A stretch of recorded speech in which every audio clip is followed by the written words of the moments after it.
السلام علیکم. محمد اظہر صدیق اپنے پروگرام میس ویوز کے ساتھ حاضر خدمت ہے. 2 اپریل 2024 اور منگل کا دن ہے. 1 اپریل گزر گیا اور افواہ سازی اس طرح نہ ہو سکی. یہ بھی شکر الحمدللہ. لیکن جھنجھٹ ہی بہت ہے ادھر کے ادھر کی باتوں کے، جس کی وجہ سے یہ مسائل پیدا ہوئے. اور سینٹ کے انتخابات جو ہیں خیبر پختونخوا کے ملتوی کر دیے گئے. الیکشن کمیشن نے آئین کے آرٹیکل 218(3) کے تحت یہ ملتوی کی ہیں کہ 9 منتخب اراکین سے حلف نہ اٹھانا. یہ ایک ٹیکنیکل مسئلہ ہے، لیکن اس کو تحریک انصاف نے چیلنج کرنے کا اعلان بھی کر دیا ہے تاکہ وہ رہ ہو جائے. اسلام آباد عمران خان صاحب کے لیے عدالتی محاذ پر ایک اور بڑا ریلیف ہے. مارگلہ میں درج مقدمے میں عمران خان، اسد عمر اور دیگر رکن قومی اسمبلی راجہ خرم نواز جو ہیں وہ بری ہو گئے ہیں. قومی اسمبلی میں اپوزیشن لیڈر کے تقرر کا مرحلہ جو ہے نا وہ مکمل ہو گیا. اور عمر ایوب نے باقاعدہ آگے تھے سائن، کوئی ڈاؤٹ تو تھا نہیں اس میں، لیکن بکری نے دودھ دیا تو مینگنے ڈال کر. اسپیکر قومی اسمبلی ایاز حارث صاحب نے کہا نہیں جی بلانا ہے انہیں، دستخط ویریفائی کر رہے ہیں. اور استعفوں کے لیے یاد آیا کہ دستخط ویریفائی ہوئے تھے جب راجہ پرویز اشرف تھے، تو تب کوئی اس طرح ہوئے تھے. آپ اندازہ لگائیں نا، آپ کو اندازہ ہونا چاہیے نا. بات بڑی واضح ہے کہ کیا اس وقت نہیں لیے تھے. اس وقت اسٹیفے سارے دڑا دڑا مصروف کر کے سارے نکال دیے. اس طرح ویریفائی کب کیے؟ اب تو چلیں عمر ایوب اور عامر ڈوگر گئے، وہ دستخط ویریفائی اور وہ نوٹیفائی کر دیا ہے اپوزیشن لیڈر کے طور پر عمر ایوب کو. عمر ایوب اپوزیشن لیڈر ہوں گے، یعنی وہ سیاسی جماعت جو 2/3 اکثریت سے جیت رہی تھی. اور دنیاوی بادشاہوں نے، دنیاوی خداؤں نے کیا کیا کہ اس کو ایسا مارا کہ وہ ایک اپوزیشن جماعت بن گئی جو سب سے بڑی سیاسی جماعت کے طور پر ابھری تھی. اور ستم ظریفی یہ دیکھیے کہ آج اپوزیشن لیڈر بنا پڑا. اب اس سسٹم کو لے کر چلنا ہے، اس سسٹم کے ساتھ چلنا ہے، لیکن یہ بھی ہو کے رہنا ہے. ایک جو اور زبردست بات ہے، اسپیکر قومی اسمبلی تحریک انصاف کے آزاد ارکان کو سندی اتحاد کونسل کا رکن تسلیم کرنے سے انکار کر دیا. پی ٹی آئی کے حمایت یافتہ آزاد امیدوار وہ کہہ رہے ہیں کہ جب تک الیکشن کمیشن نہیں بھیجے گا، یعنی یہ دیکھیں نا، یہ جمہوریت چل رہی ہے اس ملک کے اندر. یہ ہے جمہوریت، ڈھکوسلا جمہوریت کا. وہاں سے اندازہ لگائیں. اور دوہری شہریت کے عامل سرکاری افسران کی قومی اسمبلی میں لسٹ پیش کر دی. اور لانگ مارچ توڑ پھوڑ کیس میں علی مین گنڈا پور کے وارنٹ گرفتاری منسوخ. اور پاکستان تحریک انصاف نے سپریم کورٹ کے 7 رکنی بینچ کو چیلنج کرنے کا اعلان کر دیا کہ یہ 7 رکنی بینچ کیوں. پارلیمانی پارٹی کا اجلاس اور حکومت کا رد عمل آ گیا صدر حسین جیلانی کے انکار کرنے کے بعد. اور ایم کیو ایم کا پیپلز پارٹی اور مسلم نور کے امیدواروں کی حمایت کا اعلان. انتخاب ملتوی کرنے کے لیے درخواست جمع کرا دی، اور الیکشن کمیشن نے جو کام کیا میں نے آپ کے سامنے بتا دیا ہے. پیٹرولیم مصنوعات کی قیمتیں چیلنج کرنے کا اقدام جوڈیشل ایکٹیویزم پینل میری جو این جی او ہے اس نے لاہور ہائی کورٹ میں چیلنج کر دیا ہے.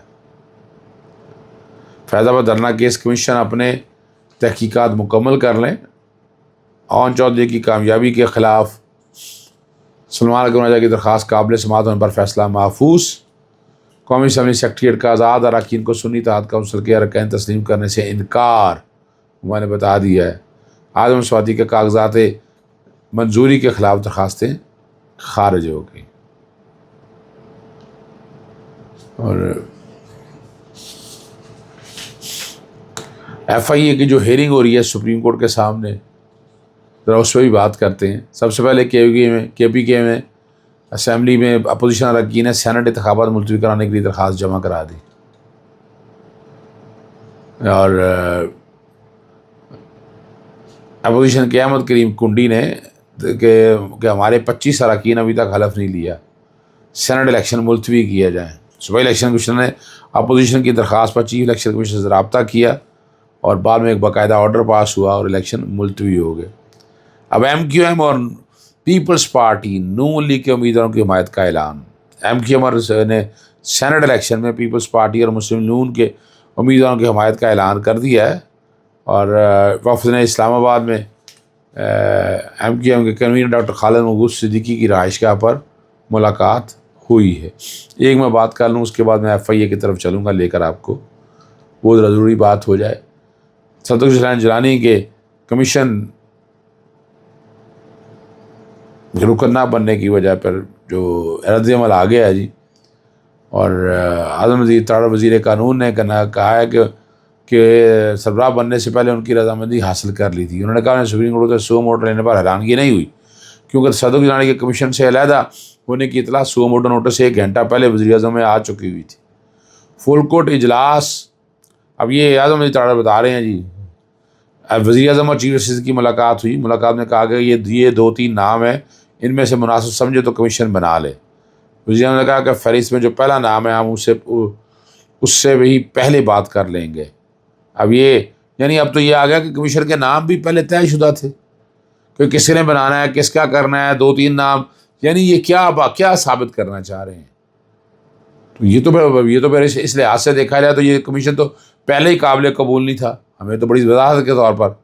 ہاں، اگلی بات جو ہے، میری ٹیم کام کر رہی ہے کہ نواز شریف کس حیثیت میں اجلاسوں کی صدارت کرتے ہیں، ان کا کوئی کام نہیں۔ ویسے کسان کارڈ کے حوالے سے ہم نے تحقیقات ساری لکھ لی ہیں اور بہت سی چیزیں سامنے رکھ کر آگے لے کر چل رہے ہیں، ٹھیک ہے جی۔ اور قومی اسمبلی میں 20 ایسے افسران کا انکشاف ہوا جو دوہری شہریت کے حامل ہیں۔ یہ تفصیلات قومی اسمبلی میں پیش کی ہے، جس میں 18 گریڈ سے 20 گریڈ کے 20 سرکاری افسران شامل ہیں۔ دوہری شہریت کی تفصیلات کے مطابق Sara Saeed special secretary commerce grade 22 کے پاس برطانیہ کی شہریت ہے، Saima Ali grade 19 chief P N D Lahore کے پاس بھی برطانیہ کی شہریت ہے، رابعہ اورنگزیب گریڈ 18 افسر پاس کینیڈا کی شہریت ہے، اور جبکہ ایڈیشنل سیکرٹری E&M اسلام آباد گریڈ 21 کے پاس بھی کینیڈا کی شہریت ہے۔ تو یہاں سے ہم اندازہ لگا لیں کیا کرنا ہے، کچھ نہیں ہونا ان لوگوں کے خلاف، میں بتا دوں آپ کو، آخر ہم بھی وقت کے ساتھ ساتھ چیزیں دیکھتے رہتے ہیں۔ چلیں میں آپ کو لے کے چلتا ہوں۔ اب سپریم کورٹ میں بڑی اہم ہیئرنگ تھی، یہ میں چاہوں گا ذرا ایک چیز آپ کے ساتھ ڈسکس ہو جائے۔ کیس کی سماعت ہوئی 3 رکنی بینچ نے کی، کیس میں کچھ بھی ارجنٹ نہیں ہے۔ صلاح الدین نے بتایا، عدالت نے پوچھا کہ باقی وکلاء کہاں ہیں، وہ میڈیا ریگولیشن سے متعلق اپنی درخواست واپس لینا چاہتے ہیں، وہ مگر کورٹ اٹینڈ بھی نہیں آئے۔ کیا ان کی پٹیشن آزادی اظہار کو یقینی بناتی ہے، یا مزید، یہ دوسرا سوال جو اٹھایا تھا، یا مزید جو ہے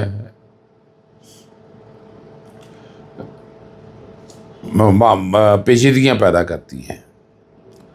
ان کے کیس میں درخواست گزار کون ہے؟ 2002 میں یہ درخواست کس بنیاد پر دائر کی، اس کا مقصد پورا ہو گیا؟ چیف جسٹس صاحب نے کہا درخواست میں کوئی چکوال کا تھا، کوئی اسلام آباد کا، کون سا مشترکہ مفادات تھا جو ان درخواست گزاروں کو ساتھ لایا؟ میڈیا میں بڑی منتخب رپورٹنگ ہوتی ہے، اور یہ لفظ جو ہے نا، اب یہ رپورٹ نہیں ہوگا، یہ درخواست گزار غائب ہو گئے، اس لیے ہم نے اپنا یوٹیوب چینل چلائیں گے۔ یہ بڑی زبردست بات ہے، اس لیے کہ ہم اپنا یوٹیوب چینل چلائیں گے۔ کیا حیدرآباد درخواست کا کوئی پٹیشنر درخواست میں ہے جس نے اٹارنی جنرل کو روسٹر پر بلا لیا؟ کیا اس کی درخواست کی عدالت کا غلط استعمال نہیں کیا؟ بالکل یہ پروسیس کا غلط استعمال ہوا۔ اٹارنی جنرل نے کہا کیا ایسی درخواست عدلیہ کی آزادی یقینی بناتی ہیں یا اسے کم کرتی ہیں؟ چیف جسٹس نے ریمارکس دیے، اس پٹیشن کے تمام درخواست گزاروں کو نوٹس کر کے طلب کیوں نہ کریں؟ اٹارنی جنرل کو درخواستوں کو نوٹس کرنے کی حمایت، اور میڈیا ریگولیشن سے متعلق اب جو باقی ہے حکم نامہ جو لکھوایا انہوں نے، اور اس پہ ذکر کیا کہ پٹیشن کی درخواست گزار عدالت نہ آئے، نہ وکیل نہ اور ایڈوکیٹ آن ریکارڈ۔ درخواست میں کہا گیا وفاقی حکومت میڈیا ریگولیشن کا معاملہ خود دیکھ رہی ہے۔ اٹارنی جنرل نے حکومت سے منسوخ اس بیان کی تردید کی ہے، عوامی مفاد درخواست واپس نہیں ہو سکتی۔ صحافیوں کے وکیل بریسٹر صلاح الدین کا موقف، آرمی چیف کی توسیع سے متعلق ریاض حنیف رحمۃ درخواست بھی واپس نہیں لینے دی گئی۔ آپ ان لوگوں سے آؤٹ آف کورٹ سیٹلمنٹ تو نہیں ہوگی، یہ ایک صحافی باڈی ہے، ایسی سیٹلمنٹ کے وسائل نہیں، ضروری نہیں پیسے ہی ہوں، یہ بھی ہو سکتا ہے کہ آئندہ میری اچھی خبر چھاپ دیں۔ سپریم کورٹ نے میڈیا ریگولیشن پٹیشن کے درخواست گزاروں کو ذاتی حیثیت میں طلب کر لیا، اور اور یہ جو معاملہ ہے، حکومت کے پاس، حکومت اخبار میں اشتہار کیوں نہیں دیتی؟ ان لوگوں کی تلاش ہے۔ ایسے کچھ نہیں کرتے تو ایسا ایڈر آئے گا، آپ کو پسند نہیں آئے گا۔ کیا انہوں نے انٹرویو ریکارڈ کرایا تھا؟ یہ کیسا جرنلزم ہے؟ اگر اگلے دن میری اہلیہ کے بارے میں غلط خبر چل گئی کہ کیا کہا گیا وہ ایک میٹنگ میں بیٹھی ہوئی تھی، کیا ہم سارا دن بیٹھ کر وضاحتیں جاری کرتی رہیں؟ کیا جائے گا چیف جسٹس کی وائف تو تردید نہیں کی؟ کیا تاثر جائے گا کہ اس خبر سے کہ چیف جسٹس کی اہلیہ آفیشیل میٹنگ میں بیٹھی تھی؟ ایسی خبر جلانے والوں کو کیا توہین عدالت کا نوٹس جاری کریں؟ کیا فرد جرم عائد کریں؟ انہیں جیل بھیجیں؟ ایسے اپنے تھمبنیل اپنی خبر میں انہوں نے بھی یہی کہہ دیا۔ اب جہاں یعنی بہت سی باتیں ایسی ہیں جو عدالت نے کہی ہیں۔ جماعت اسلامی کا عید کے بعد تحریک چلانے کا اعلان ہوا۔ امیر جماعت اسلامی نے کراچی میں کہا کہ جماعت اسلامی عوام کو ڈاکوؤں، ان کے سرپرستوں اور جعلی مینڈیٹ والی حکومت کے رحم کرم پر نہیں چھوڑے گی۔ عید الفطر پر بھرپور تحریک چلائیں گے۔ اور فیض آباد دھرنا کیس کمیشن نے اپنی تحقیقات مکمل کر لی، بڑا دعویٰ سامنے آ گیا ہے جی۔ فیض آباد دھرنا کیس پر قائم کمیشن نے اپنی تحقیقات مکمل کر لی اور رپورٹ جمع کروانے کے لیے تیار ہیں، جو حکومت اور دیگر حکام کو کسی وقت بھی جمع کرائی جا سکتی ہے۔ صحافی جو انصار عباسی یہ رپورٹ کر رہے ہیں، انہوں نے کہا کہ کمیشن کے تینوں ارکان نے رپورٹ پر دستخط کر دیے ہیں، جبکہ رپورٹ کی نقول سیکرٹری کابینہ، اٹارنی جنرل پاکستان اور سپریم کورٹ کے رجسٹرار کو جمع کرائی گئی ہے۔ کمیشن نے اس وقت کے ڈی جی سی ISI لیفٹیننٹ جنرل فیاض حمید، اس وقت کے وزیر اعظم شاہد خاقان عباسی، اس وقت کے وزیر بائے دفاع احسن اقبال، خواجہ آصف اور پولیس افسران اور راولپنڈی اسلامیہ آباد کے سول انتظامیہ کے عہدیداروں سمیت کئی ہائی پروفائل افراد کا انٹرویو کیا۔ کمیشن کو جس سوال کا جواب تلاش کرنے کے لیے کہا گیا وہ سابق ISI chief lieutenant general Faiz Hameed کے کردار کا تعین کرنا تھا۔ کمیشن میں رپورٹ بتائے گی کہ فیض آباد دھرنے کے پیچھے جنرل فیاض حمید کا کتنا ہاتھ تھا۔ حکومت نے سپریم کورٹ کی ہدایت پر ان لوگوں کی نشاندہی کے لیے کمیشن تشکیل دیا جنہوں نے 6 سال قبل اسلام آباد کے علاقے فیض آباد میں دھرنا دینے کی منصوبہ بندی کی، مالی معاونت اور حمایت بھی کی۔ PTI نے آخری خبر سے سپریم کورٹ کے 7 رکنی بینچ کو چیلنج کرنے کا اعلان کر دیا۔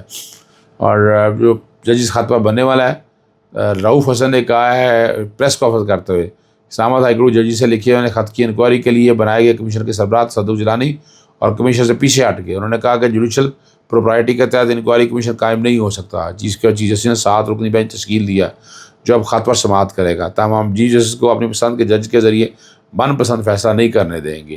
انہوں نے کہا کہ چیف جسٹس کو چلے جانا چاہیے۔ عدلیہ اور ایگزیکٹو کی ملی بھگت تھی، یہ سب صدوق جیلانی کے خط نے کھول کر رکھ دیا۔ ہم اس بینچ کو نہیں بنتے، اس کو چیلنج کریں گے۔ بینچ میں نامزد 6 جج صاحبان چیف جسٹس کے پسندیدہ جج صاحب، یہ سب کچھ ملی بھگت تسلسل ہے۔ نہیں، میرا خیال ہے اس کی بجائے اگر یوں کر لیا جائے کہ ججز جو ہے نا یہ پورا فل کوٹ ہو جائے تو یہ زیادہ مناسب، یہ میری ذاتی رائے ہے۔ پیٹرولیم کی قیمتوں کو جو جوڈیشل ایکٹیویزم پہ الگ سے میں نے لاہور ہائی کورٹ میں چیلنج کر دیا اور موقف اختیار یہ کیا کہ بین الاقوامی سطح پر قیمتیں کم ہو رہی ہیں پر یہاں قیمتیں بڑھ رہی ہیں۔ عید سے پہلے مہنگائی کا ایک طوفان آئے گا، اس کو روکنے کی ضرورت ہے۔ اجازت چاہتا ہوں، السلام علیکم، اللہ حافظ، پاکستان زندہ باد۔